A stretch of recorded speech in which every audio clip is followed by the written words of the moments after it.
I have a question for you. Do you have a metric by which you can say align or decline? And we're not talking about specific asset classes here in this next podcast episode. We're talking about your why. What is your drive? Where are you coming from? And you may wonder, where are Erik and Kristi coming from? What is their why? How do they get to what they're getting? And exactly how do they know each other?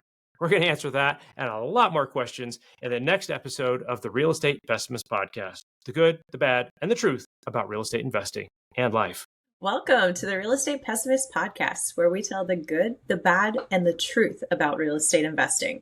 I'm your co-host, Kristi Kandel, and today we're going to do a little bit different of an episode.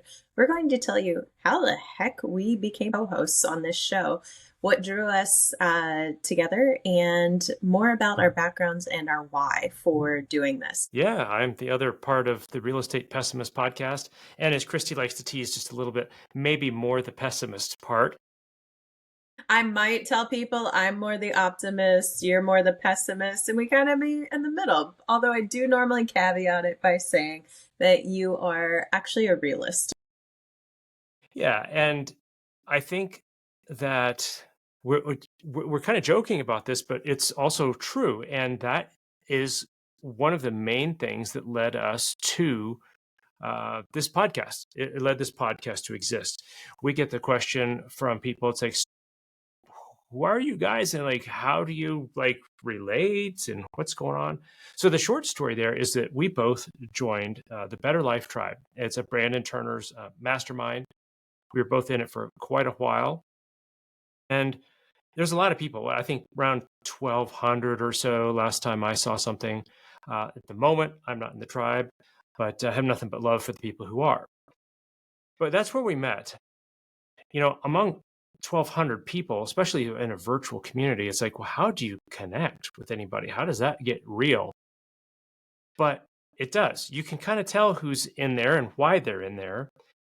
And there were certain people that just were visible and visible for different reasons, some of whom I reached out to and some of whom I didn't. Yeah. So, Kristi, what did you notice first about how we got kind of connected? We were talking about that before we started. Yeah, and part of the reason I joined the Better Life Tribe was that concept. So I'm heavy into real estate. I'm a developer, investor, lots of worlds and businesses around that. But the concept of the Better Life Tribe made a ton of sense to me and resonated because while we have this business function, that's a small part of who we are as people. And it's ultimately, we start businesses, we get into real estate, we do that to get freedom of time, money, relationships, and purpose. And for me, the tribe was, okay, we've got people who have the business part down, and sure, we'll hold ourselves accountable.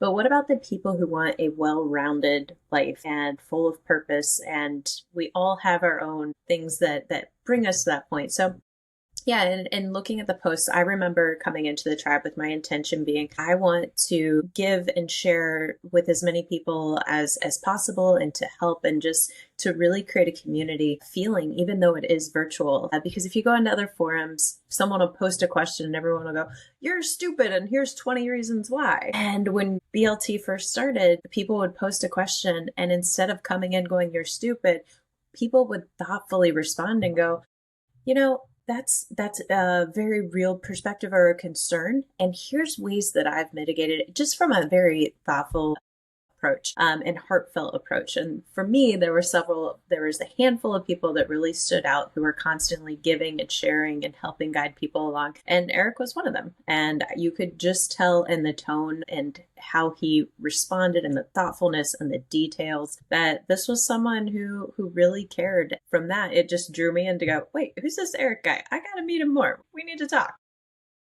Right. And I remember seeing your posts in there too. And I thought, this is someone who didn't start yesterday.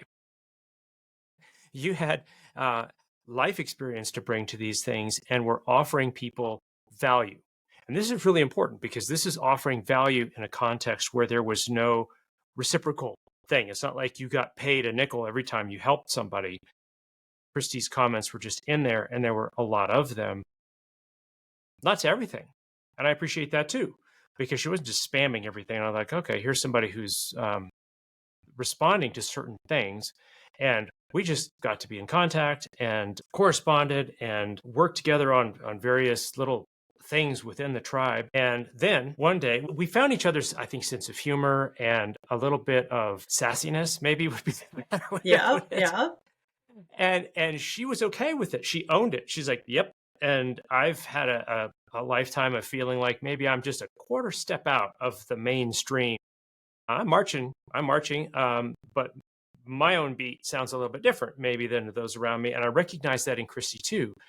And I was like, this is somebody that I want to get to know because they're comfortable with themselves and who they are and where they're going, but not so cocky about it that they're not willing to talk about it or say, oh, yeah, okay, I could take a different point of view. And that, my friends, is very rare. So I was like, okay, I got to get to know Kristi. And so we got to, I think it was on Instagram, wasn't it? Yeah, Kristi yeah. I don't remember who posted what, but in the comments below it, we were kind of going at it towards each other. And I was like, there's something about bad news in real estate. Like, oh, people don't want to know that. And Kristi's like, well, sometimes people need to hear what they don't want to hear. I was like, oh, yeah, says who or something like that. I was like, but people don't want to hear. She's like, well, maybe they should. And maybe we should be the ones to do it. And I was like, and I kind of knew what she meant because we bounced around the idea of a podcast of this nature. And it became the Real Estate Pessimist podcast. We were talking about names for this podcast. We bounced around a bunch of clever things. And then I don't remember who it was. It was probably me on this one because I'm the pessimist, like the Real Estate Pessimist. And she was like, that's it. We're done. And it was that because I remember exactly where I was pulling up to in Naples, Florida to an appointment, and we were talking, and I was like, that's it. That's it. And then when you said the good, the bad, and the truth about real estate investing, I remember writing it down. And while I was literally waiting for my appointment to start, I got the email address and said, we're doing it. Like, it's time to go, bud. Right. And so truth is, she kind of pushed me into this. And this is why accountability is important. If you get with people who share a similar vision than that you do, they can push you to be a better version of yourself.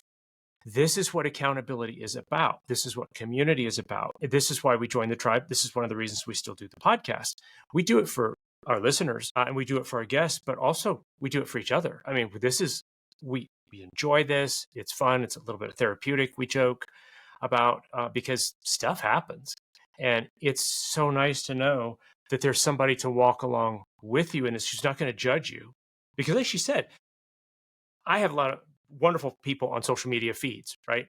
But if I were to put down in there, it's like, oh, this last thing cost me $15,000 to correct in a rental property for income for my business. I don't have a lot of friends who could go like, oh yeah, I totally get that. Yeah, I got a $15,000, You got that? text I'll from raise you a $25,000 backflow. exactly. And it's just, and this is where this is really important. And this is what we want to help offer to you, to our listeners, as something valuable is that you are not alone, that your aspirations, your desire to get better and to grow is okay. If you need permission from somebody to say it's okay to grow, it's okay to learn, it's okay to have personal evolution of who you are, we're here to give it to you. Not just to give that to you, but to encourage you to say, yeah, you don't have to believe everything about yourself or the world that you did last year or the year before. And when you find people, and I think that's the thing I was told the other day, it was like, wait, you're cautious, you're careful, you're conservative or whatever. Like I see you as the person who just randomly goes after and charges fearlessly into things. And that's not the case at all. I am actually very strategic and very calculated in what I do. But when I know something syncs up, and we've talked about it with buy boxes, but it's the same with partnerships. When you know that you are vibing with someone, that you are beating to the same random beat that is so different than most people, that is your tribe. Those are the people you connect with. And they can be your same age. They can be 20 to 40 years older. They can be 20 to 40 years younger. It's who they are as people, where they're at in their journey, where they're at in life. And when you find those people, that's when you jump in. I would not have pushed 99% of other people into saying, hey, let's start a pod. The reason I was like, Erik, let's do it, is I knew that we linked up in so many ways. And with your background, I also knew that you had experience in this, and I just felt like okay, it's time to push. But it's because we had already built a relationship of trust. Right. And it is not that we're identical. The things that Christie's involved in, specifically with development, is an area that I haven't done. I've looked into it, I've kicked it around, but I haven't done this. Single family homes and STRs is where I do my thing, but I'm also a licensed broker associate. And that's the thing that Christie isn't. And I do not urge people to rush out and get your real estate license, because what you think advantage wise that's going to give you in real estate investing, it's really not. As a real estate investor, I literally just told someone, I'm like, why do you want to be an agent? And I explained they're like, well, to get experience and this and that. And it's like, no, there's plenty of other ways. yeah. Well, and likewise with development not being your expertise, while I run short term rentals, I specialize in studios, one bedroom, maybe two bedroom. I do not do luxury except for one property. And I have gotten so many tips and pointers from you for how to. There are four locks sitting over here, Eric. Oh, So you got yes. them. Oh yes, I'm going to All test right. them out in Florida first and then go. But yes, I All right. constantly, this is where it's great. Like we're similar, but we have totally different parts of real estate that we're into. Right. And that's an advantage, is meeting people who know something about what you do. That's great to commiserate and pass tips back and forth. But it's also very valuable to run with people who do things differently than you do, because that's where the real learning goes. And I think that's one of the reasons why Christy and I get along, is that we're both open to learning and growing. I do the little I am statements, not religiously every day. I did for over 2 years. I wrote 21 different I am statements, and I would write them out every single day. You can find those on my real estate Instagram. It's winning with REI on Instagram. And I did a thing on that 4 years ago, maybe 3 years ago, where I talk about what those are. But one of those I am statements that I would write is, I am learning, changing, and growing. I'm giving myself permission to be different tomorrow than I am today. And friends, that's very freeing if you haven't done a thing like that. And that gets tricky when we start talking about kind of the content of this podcast episode, which is kind of about faith and purpose. People tend to get very, very touchy about their faith and purpose. And when people see things a little bit differently, many people, most of us, switch into defensive mode because, oh, we don't want to get challenged on that. We don't want to get, I don't know, called out, or to have to admit to ourselves or to others. It's like, I see that differently than I used to. But I think that when we can say to ourselves and others, I'm on a journey, right? I am learning, changing, and growing. Then it becomes much easier to say, yeah, I used to be this, or this, and now that's not my journey. Well, and maybe Eric, can you dive into, because I know that you're faith-based, how that your relationship with God and the church has evolved over the years? Yeah. My experience, my faith journey, so I'll call it, because everybody has a faith journey of some sort. They may be in a different place at the moment, they may end in a different place, but they start at a different place. But everyone's got a journey somehow, some way. Mine is fairly, well, it's not typical at all. My dad was a military chaplain.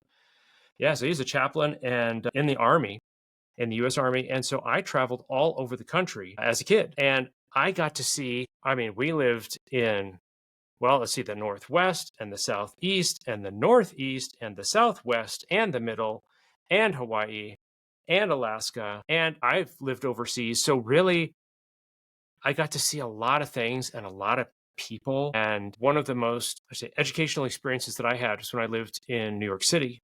We lived in a small, very small place, that where all of my friends in the neighborhood, okay, picture this, all of everyone in this entire community was clergy of some sort or another, because it was a chaplain training school. It was like, hey, if you're going to go here, it's kind of like a short-term grad school. It's a 6-month program for Army chaplains. And we lived there for about 2 years, as my dad ended up being on the staff there related to that.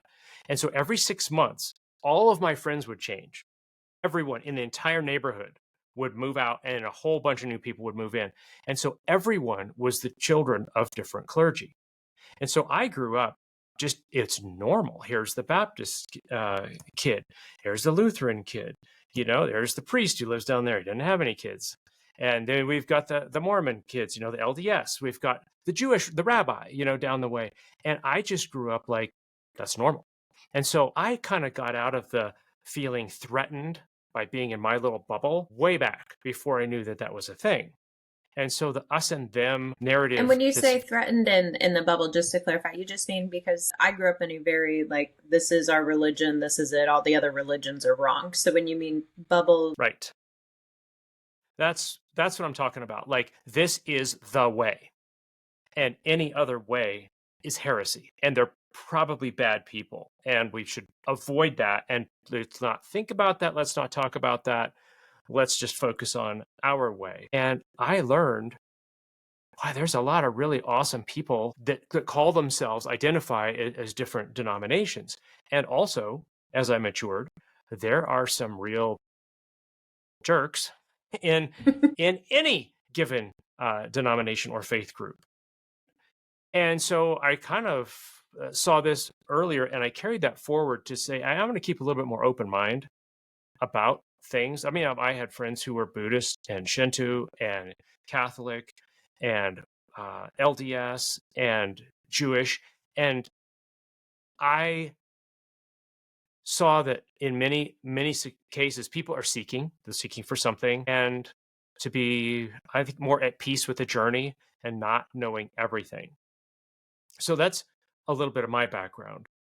And what I take to into real estate investing, it does matter. And I think this is the thing that Kristi and I are going to talk about, is that our commitment as individuals.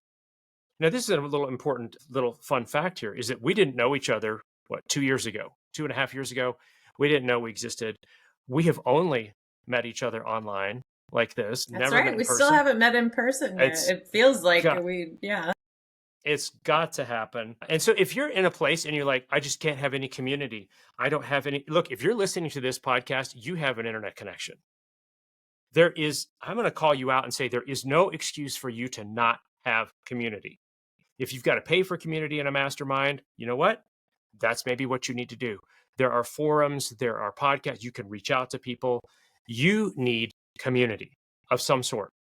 Okay? You just have to have community. And I don't know And where I you're was the going with one that before I who jumped in. will, but you're there. We are the ones who need to take action. It doesn't matter who I've met. Everyone goes, oh, well, we moved here, but we haven't really built a community yet, or we've got this or that. And It's on you. Yeah, not it's on only you. do you need to join, but you need to be active and to post and to engage. And if they have some type of even virtual meetup, attend it, because That's right. just paying a subscription doesn't do the work. You have to take action. That's You right. have to be willing to put yourself out there. And just remember, everyone else feels the same way you do. Everyone else is searching for connection and relationships and community. And That's right. put that first brand olive leaf out and go, hey, I'm here. And then that opens the door for others to be receptive and open up as well. And I'm going to challenge you further, that if there's something that you see that's missing, why don't you do it? Okay. I remember I heard on a podcast, a Better Life podcast, probably 2 years ago, Brandon Turner mentioned something about having a Friday afternoon get together at some big long table and inviting people over and having community. I was like, that'd be so awesome. That'd be great to get invited to that, but probably never will be. And I started kind of feeling sad, like, oh, I'm not going to get invited to that thing. And then I thought, what the heck? What kind of pity party is this? Like, if I want to have a community like this, why don't I put the table out? Why don't I invite people? How come I'm not the host? And I thought, oh, all right, that's on me. And so there are a number of things that, we've put together locally and with friends and say, okay, that's on me. And that is one of the, I guess we'd call it a belief thing that Kristi and I share, that is like, it's on you. It's part of your journey, and you got to take personal action. Another thing that I saw in Kristi that I believe that we share in common, has maybe similar roots, maybe it doesn't, and maybe it doesn't matter how we got here, is a level of integrity that I think is important. It's very important in the people that I do business with. Now, I come to that from from my current active Christian practice, saying that's what I believe I'm called to. And I believe that that's what makes a better world. Kristi comes to that similar, from what I understand, not the same as we see it now. But Kristi, how do you see your values? Where do those derive from, and what do you want to see the outcome of those be in the world? The thing about casting a stone and it makes a ripple. Where did Yeah. the stone come from, and what kind of ripples do you want to make? I did grow up with a great foundation for how we should interact in the world, and that your word and your reputation are the biggest things that you have. Do what you say you're going to do. Make friends with everyone and treat others the way you would want to be treated. So all of that, those were great foundations. And what I found just, growing up and getting into the business world and working with people across the country and all levels of businesses, from the hourly wages to the CEOs, is very few people truly act with integrity. And there's a lot of things that where that don't quite work out that way. So when you do find people who do what they say they're going to do, they honor their word, they have the right intentions. What I also really appreciate is when people are doing things to where they're giving of themselves, not expecting anything in return. That's a big one for me, because it seems like everyone has a hidden agenda or something. So when you find people who literally just want to make the world a better place, who want to maybe improve the life of each person they encounter through the day, even if it's just putting a smile on their face, those are the types of people that I want to show up for, that I want to be around and be in a room with, because I know when we do that, I know that our actions are creating that ripple effect, and we're creating it either positive or negative. And I want to be the one creating the positive impact, because we know we've got more than enough of the negative out there. And you never know, that little ripple, that little seed that gets planted turns into a giant tree or creates a That's right. giant wave and momentum. That's one of my primary focuses now. Yeah, and that idea is that everything that we do does have an impact is one of the leading driving factors in my life. I read the biblical parable of the talents. It's found in Matthew 25. Many of you may have heard of this. The master's going away on a journey, and to one he gives 5 talents, and somebody else he gives 2 talents, and somebody else he gives 1 talent. And a talent is worth something in the neighborhood of, I think it's 18 years' wages, each talent. It's a lot. Okay. So everybody gets this. And then when the master comes back, he says, okay, what'd you do with it? And one says, well, I went out and I doubled it. I invested it and I doubled it. And I'm like, cool. And the next one is like, well, I went out and doubled it. And the last one says, well, I knew you were going to expect something out of it, but I decided to just bury it. And I'll go dig it up. And here, I'm going to give it back to you. And the master says something really interesting. He says, you foolish and wicked servant. Now he's getting his money back, but he's calling this guy foolish and wicked, and because he did not improve the talents he was given. And I thought, wow, okay. So we often think about the risk of taking action. Oh, what about the risk of doing this? What about the risk of doing this? There is a risk and an accountability for doing nothing, right? Don't miss Yes. that. Is that sitting on your talents and doing nothing is not okay. That is not neutral, right? And I listened to that and I was like, oh man, that's a big deal, because I believe in the second coming of Jesus. And I believe that parable, if you look at it where it is in the book of Matthew, it's right in the middle of all Jesus' discourse about his second coming. And I think that's very odd, because in my growing up, people were always talking about, oh, what do you want to do when you go to heaven? Even people who aren't Christian have heard that before, right? And so some people are like, well, I don't want to go there. It's just playing harps and stuff like that. And they're like, yeah, I wouldn't want to go there either if that was what it was going to be. But the earth made new like it was supposed to be. It's like, okay, that sounds pretty cool. I'll take an Eden, version 2. But between here and there is this accounting. Is the master shows up and says, what did you do with what I gave you? And I thought, man, that right there creates perspective. And whether it's Ryan Holiday, he has a tattoo, Memento Mori, I believe it is. It's like, don't Yeah. forget you could die at any moment. And the book Die with Zero, which I highly recommend. It's not a Christian book, but it's a book about putting perspective on your life. And I thought, that's what I need. I need a perspective to put everything into. And I actually made my own self a little logo. I got a little sticker. Let's see if my camera will focus on. Yep. There you go. LTF. That stands for live toward the finish.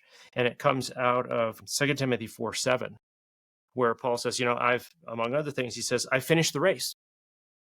I finished. I kept the faith. I did the things. And I thought, wow, wouldn't that be awesome to be able to get to that point in your life and say, I did it. I took the action I was supposed to take. And that was powerfully motivating for me and inspired me to take action, but take action in the context of that perspective of eternity, not just for me, because like at that point, I'll get called out. There's accountability.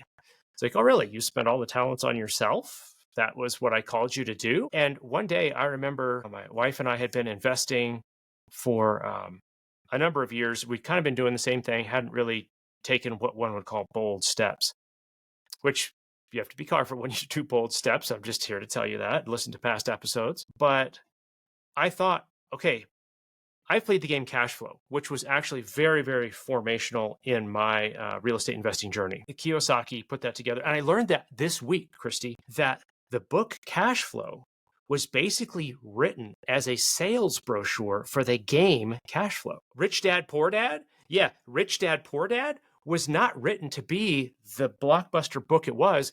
It was the book that was to promote the board game. And the book took off. It's kind of like the movie. I don't know if you knew this. The movie Willy Wonka was a movie made to shill a candy bar. The candy bar sucked. It was called the Wonka bar. It was terrible. It melted in transit. Nobody liked it. But the movie just blew up. So here we go.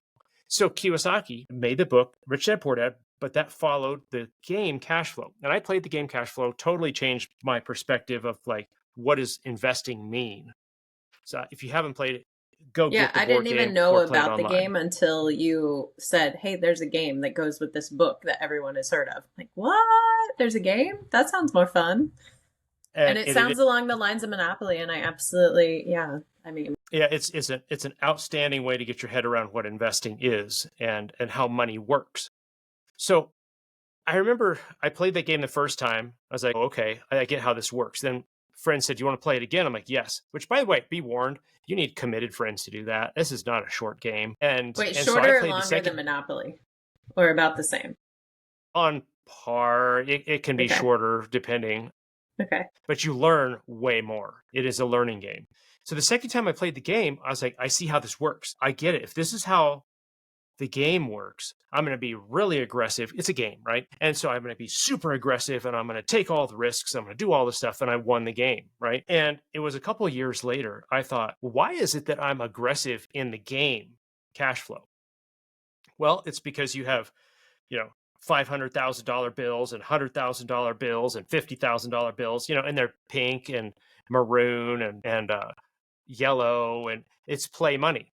And then I stopped and thought about this. When I put the play money back in the box, the game is over and it doesn't matter how much money I did or did not have. And I thought, wait a minute. In real life, $100 bills, $50 bills, bank account, when they put me in a box when I die, how much more real is that money to me at that point than a pink $100,000 bill? They are the same thing. It doesn't matter. When I'm gone, it's all gone. And I thought, well, then why am I playing as if this green money issued by the Treasury is some kind of sacred, wonderful thing that I can't take a risk with? And that motivated me.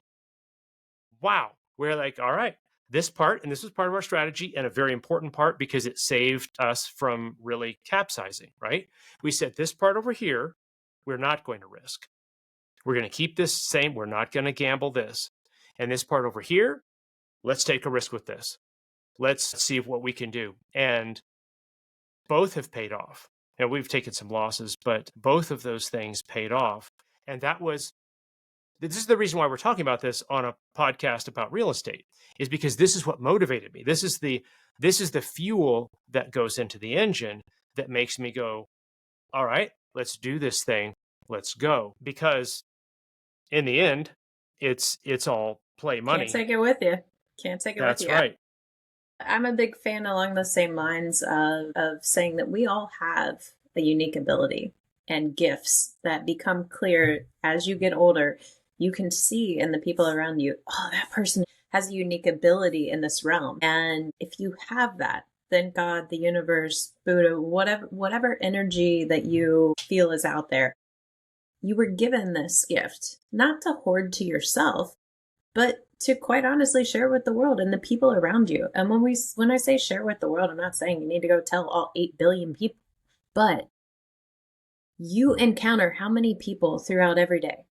And if That's you right. positively impact one person's life, you've created the start of that ripple that will go out there. And I'm a firm believer that we need to use the unique abilities that we're given. And you could say, oh, well, I don't want to go do this or start this business or start this podcast because there's so many others that are out there like it. Well, you and the way you deliver it, your approach, your tone, the type of person you are, is going to attract someone totally different than I will, than Eric will, than Brandon Turner will, than all of these people. And there is someone who needs to hear the message from you.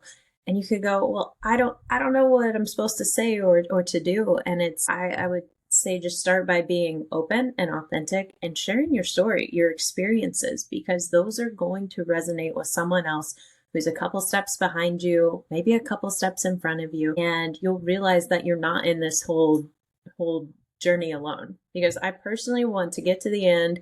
I want to be sliding into home, scratched, bumps, bruises, gray hair, wrinkles, tatted, torn. Like, I want to make it clear that I did not waste and squander my time here on this earth. Good, bad, right, and wrong. Just making sure that I fully lived and fully gave as much as possible along the way. Right. And then likewise, that we impact the people that are around us and we can do what we can do. Like anything else, it's practice. It is a little bit at a time, and you get momentum and you get simply better at it. Which reminds me of one of the principles, one of the practices, I should say, that goes with my belief, because it's not just a head thing, is giving.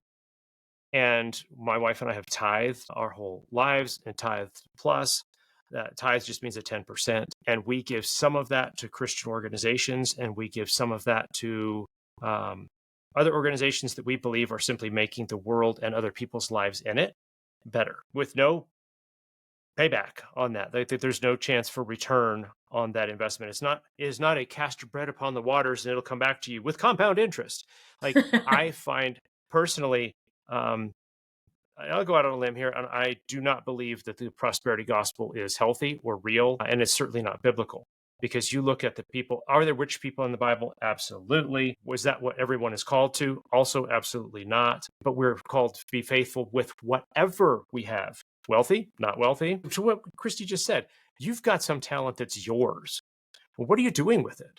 Right? I think that's what we're called to. We're called to treat people well, people as a priority, people over dollars, sometimes at the loss of a couple dollars. Because in the end, I think, however you slice it, whatever world where you come from, I believe people are the real value. And that's where we should be investing time, energy, to some degree, money.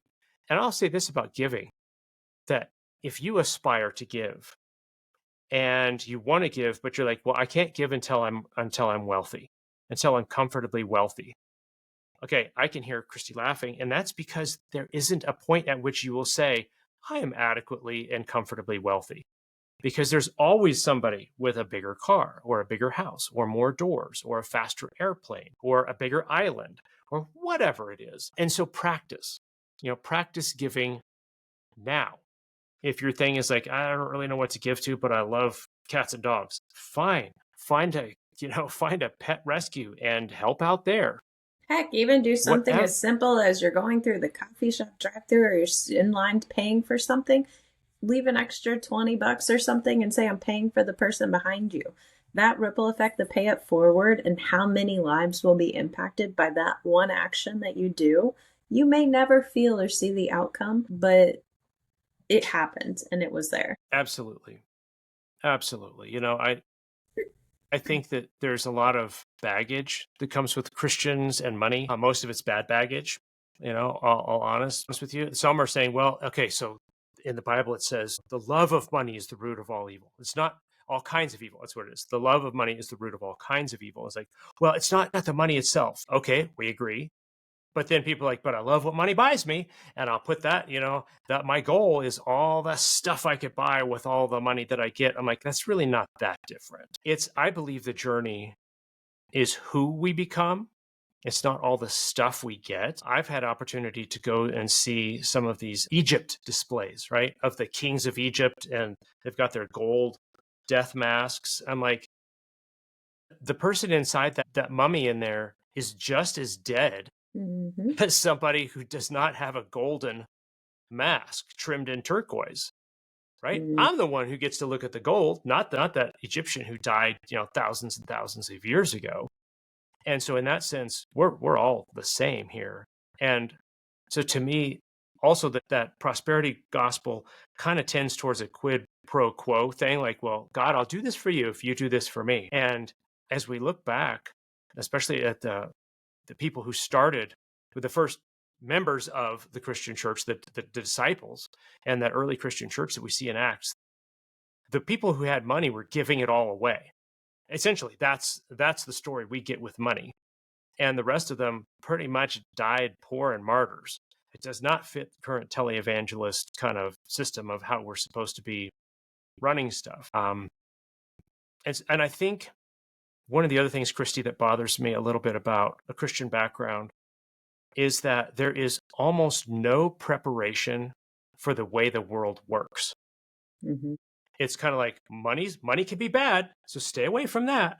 Be real careful with that. It's like you might be, probably somebody, and this nebulous, like never really calling it anything, I think is way more damaging than good, because there's a lot of people. I don't judge anybody specifically, but who kind of have this picture of like, if you got money, if you were successful, then somehow you did it being dishonest, or you did it through nefarious ways. And so we don't really know how they got their money, but it was probably bad, right? You probably And it was screwed never. people over along the way. You probably didn't pay people enough. You probably negotiated a deal that was a win for you and a lose for them. There's no way you could have done that straight up. And their assumptions, and in some cases, those assumptions may be true, but in other cases, they may be dead wrong. Maybe that person is wildly successful because they were incredibly generous, right? Just absolutely a giving person, and they provided a ton of value. And people said, I want that value. You can have some of my money for that. And they did that 10 million times, and they became very successful. And this is a problem that I have, because when money isn't talked about, when investing isn't talked about in a healthy way, we're left with these nebulous boogeyman ideas of what might be bad.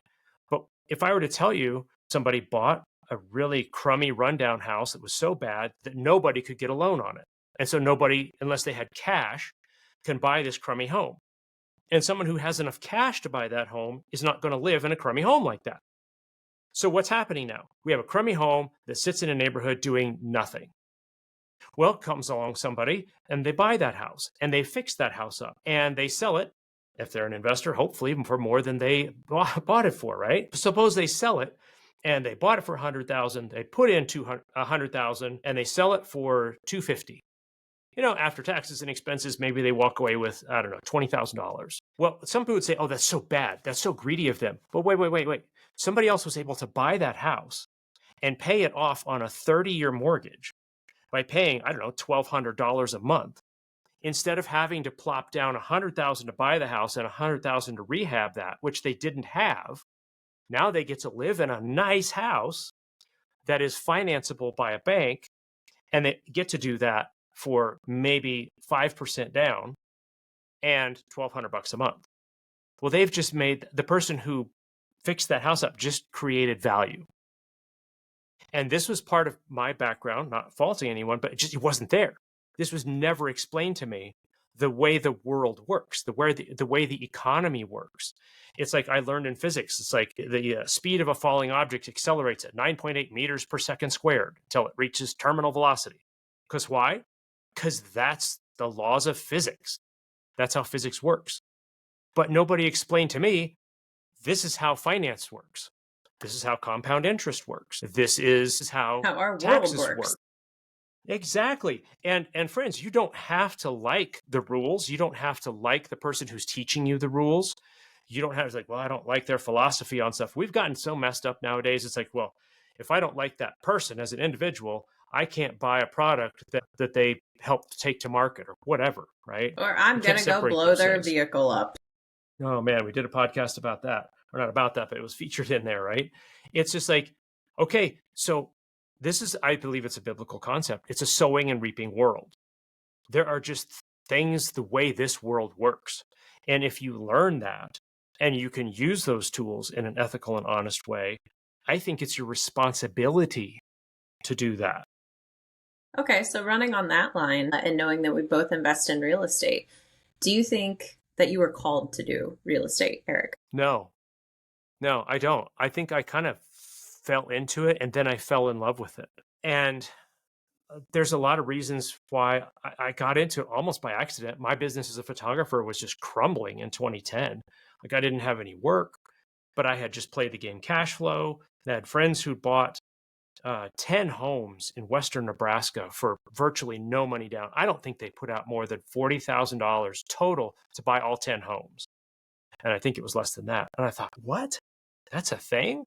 And I was like, okay, so I got all kinds of time on my hands. And it turned out I had a whole set of brand new tools that I had gotten on trade for something. And I'm like, well, I've got time. I can figure things out. Why don't we played this game cash flow? Sounds like real estate's a thing. Take a try on it. And I did it. I was like, oh, well, that worked out pretty good. I'm pretty good at that. So it turns out that 20 years of negotiating as a freelancer made me a pretty fair negotiator. I have dealt with people, very smart people, and I have been on the short end of the stick so many times that not always, but often I can see it coming. And I was like, oh, okay, wait a minute. Let's try a different way here. And so that made me a pretty good negotiator. And then I fell in love with it. It was a way to make some money. It was a way to picture a canoe that's a little bit tippy. And if people are like, Mm-hmm. oh, I don't want to leave my W 2 because doing stuff outside of there as an entrepreneur sounds risky. Hello, have you watched the news lately? Having a W 2, even like the secure government job, it's like, oh, once you get a government job, you got that forever. Well, it turns out that's not true. And so your W 2 isn't as secure as you think it is. And so we said, okay, let's build an outrigger. And one of those outriggers is going to be long term rental. And after a while, we're like, let's do another one. We're like, oh, this actually really kind of helps stabilize stuff. And so I grew into that and I grew to really like that. And I think it's important that if you're going to really excel in a field, you have to believe in it. So I want to flip that back to you, Kristi. How do you feel called to, and in what way do you believe in the local real estate developer movement? Well, like you, I fell into real estate, and through that, I was exposed to hundreds of projects and with prior companies that I had worked for. And as a result of putting in 80-hour weeks, I got to see not only how our communities were formed, but I got to work with hundreds of municipalities and contractors and architects and engineers and everyone around this field playing the game. And I realized that there's a lot of commonalities, and it doesn't matter which community you're in, they're going to all have their own unique traits and qualities and things that we want to preserve.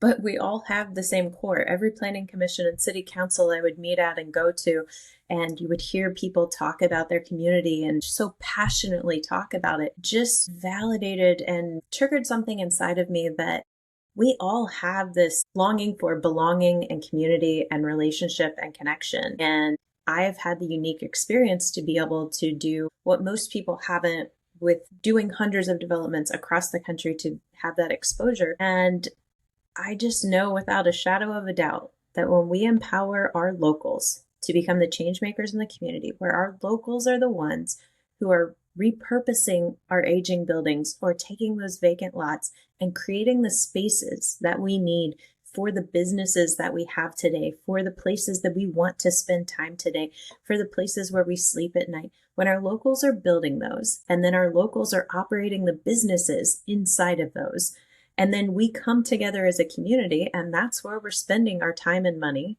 keeping all of the dollars within the community. That then allows the tax dollars to stay. And so now the city can do its part by improving the utilities and the roads and the infrastructure and the parks. And now we've created these self-sustaining communities that we don't need state, we don't need federal dependence.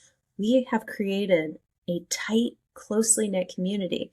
And guess what? When something happens and maybe a larger employer pulls out and leaves town, we have a tight knit community that can respond faster and quicker and has a place to absorb and take care of the locals because we've created that deep sense of community and pride. So I think that that's to me the biggest calling in the world right now for me, and where I'm spending 99% of my time and my energy is working with local cities and local people to help create that in their communities. And I'm not the one doing the developments. I'm just giving the guidance from what I have been blessed with having as from the experience to help them create these thriving communities. And it makes me so happy when I get updates and I see things that are happening in communities. Just like it makes me smile so much and just be so filled with hope and purpose and just so inspired to see what we're capable of doing when we come together. Yeah, you mentioned the word purpose a couple times.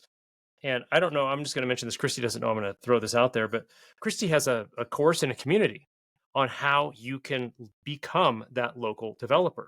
Well, if you're down on globalization and the big corporate blah, blah, blah, the answer is not to sit there and knit alpaca socks for dogs, right? And just like, I'm not going to participate in the economy.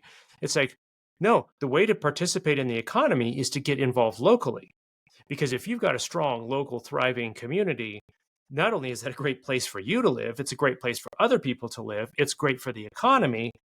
It's not to the mutual exclusion of one thing or the other. And I'm going to put Right. it A out there as a rising question. tide raises all ships. Right. So I'm going to put this right to you, Kristi. Can you be purpose-led and profitable? 100%. Because if you're not profitable, you can't get your message out there.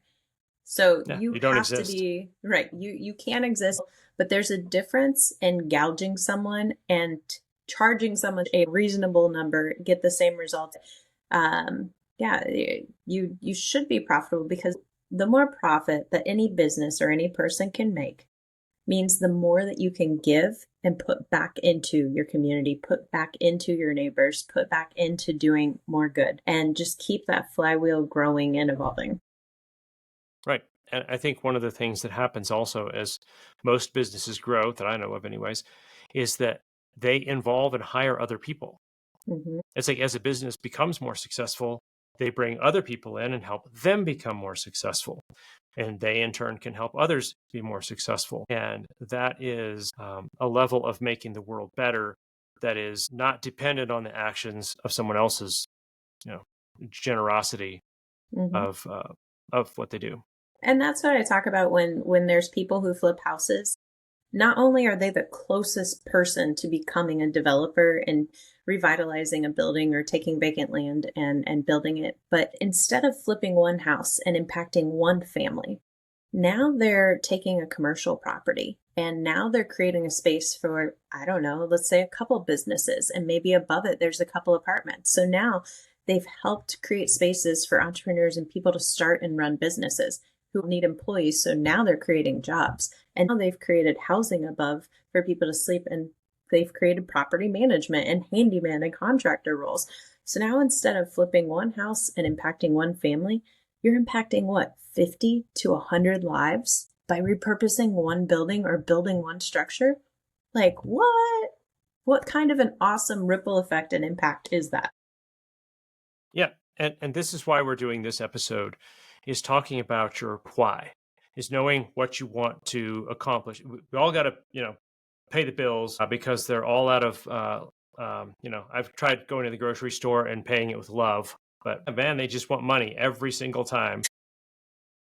But having your why, I think, is really important, because times will get rough, right? If you haven't figured that out listening to our podcast yet, go back and listen to a couple episodes. But if your why is solid and you've got something more purposeful than making another dollar, then you can stick through the hard times. And I believe it is the journey that we're on that is far more important than merely the things that we do. But if we're on a healthy journey, I think the things that we do and the people we impact are both better for it. So, Christy, as we kind of 100%. head into a wind down of this thing, what kind of tips, philosophies, practices do you want to share that you think are important for people as they think about their why? Because that's what we've wanted this episode to be about. Is it's about why are you doing what you're doing? Where's that coming from? And what lens are you looking at your thing through, whether that's multifamily or commercial or vacation rentals or whatever, is it's the why, it's the lens through Mhm. which you look at these things and you decide, I will do that, I won't do that. There's the logistical buy box that we have, but also there's a philosophical buy box, if you will. What tools or practices do you encourage people to do to make a healthy framework? We often get so lost and carried away in the day to day and the running the hamster wheel and getting so many things done that we pretty much forget to take the time to pause, to take the time to think, to get perspective. So for me, one of the biggest things, the two habits that I would suggest are when you first get up in the morning, when your head is clear, and maybe also at night when you're going to sleep, I like to take that time to do a morning meditation. And it could be 5 minutes, it could be 10 minutes, but taking that time for you, spending time with yourself without distractions. And then afterwards, I'll follow that up with writing 3 things on my gratitude list that I'm grateful for from the day before. But the things I'm writing down each day could be as simple as, oh, I was going to the post office and the nicest person held the door open for me. And instead of just walking through, we linked eyes, we smiled, we made a human connection, we talked. And it could have been a 20-second conversation, but it was just an interaction with someone that put a smile on my face. So just by doing that, being intentional about what we're doing and taking the time to pause and then to put things that we're grateful for out into the universe, because there are things every single day. They could be the smallest things that change the course of your day and your life and your mood and things that are happening. So those would be two of the things that really help, because when you do take the time to pause and to reflect, it really allows you to see where are you getting the most joy, fulfillment, and purpose from. And then you can consciously take actions and more steps to have your days filled with more of moments like that. And then Erik, for you, what would be yours? I just say yes, so much to yes of what you're saying. My morning routine is very much the same. My meditation is Bible reading and writing some reflections on that. Gratitude is one of the things that I do. And thinking about what things really fill my cup and give me satisfaction and so on. And it turns out when I stopped and thought about that, it was little stuff like having a fire in the backyard. It was having a hot drink and just kind of looking out the window and just having a moment of quiet. I'm like, I don't need a Learjet to make me happy in that moment. Something very, very, very simple could do it. I think as a Christian, for me, some of the things that I do as I read the Bible is to do the things. I know it sounds so radical, right? Is to actually do the things that are just suggested in there and stay away from some of the things that we are encouraged to not do. Those are aspirational. And I think as I say that, I want to be very careful to say I'm on a journey, and my journey is to be more accurate with what I believe in the future than what I believed before. It goes with Julia Galef's book, The Scout Mindset. She says her metaphor is build a better map. Our job is to put more accurate points on the map and not to feel bad or regret when we say, oh, I got that wrong. Is it simply to make, excuse me, simply to make that correction and move on. I think that ability to say, okay, well, I can take that a different direction next time. It's it's so freeing to not have to defend every position you ever had or belief that you had or whatever. To say, hey, I'm learning, changing, and growing. I'm And for learning, me, growing, and evolving. and one of the changes, one of the things that I do as a practice that I think is ever more important in this world, you use the word several times, is to pause, to stop. And I celebrate Sabbath, much like John Mark Comer in the Ruthless Elimination of Hurry.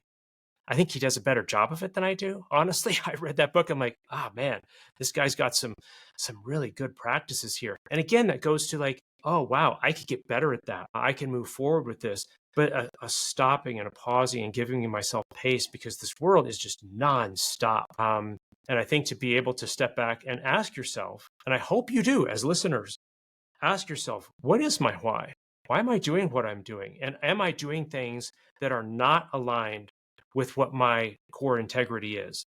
And I'm telling you, friends, if you are acting in a way, you're living in a way that is not in alignment with your beliefs, it causes incredible stress in your life. You It will doesn't feel lead it. to, You will know it, whether it's physical illness, if it's aches, if it's pains, if it's stress. You will know when you are living an aligned life and when you are not. You just need to pause and listen to your body. and yes, be intentional and active in seeking that, whatever that way is for you. Take some time, carve it out, and say, what is it? Why am I doing this? I want that multifamily unit. Well, why? I want that short term rental. Well, why is that? What void is that filling in your life? Are you doing this for whatever? See, I'm not here to judge you, but very seldom do we ask that. If somebody says, "Oh, I got 50 doors," and the answer would be, well, "Why is that?" Most people would be totally unprepared for that. Like, why do you have 50 doors? What? And it's our hope in sharing a little bit about our background, our story here, that you'll stop and pause and go like, yeah, why is that? Why did I feel like I had to do that? Or I'm doing this, is to stop and say, hey, where is my compass pointing? What does my compass consist of? And am I being honest with myself and following what I believe that is calling me to? That'd be my summary and challenge to our listeners. Kristi, anything else? I love that. Nah, just, you know, pausing and not chasing every shiny new thing and really focusing on the why and the meaning and the purpose. And I guarantee that'll make your life exponentially more enjoyable. It won't It make it will. easier per se, because you will No, still get challenges, but it will be way more enjoyable and fulfilling. that's right. That's right. Well, thank you for joining us in this somewhat rambling, but I hope useful and inspiring journey through kind of our journey, which is ongoing, by the way. If you check in with us a year from now, 5 years from now, there's a pretty good chance we'll say, well, I'm in a slightly different place regarding this or that.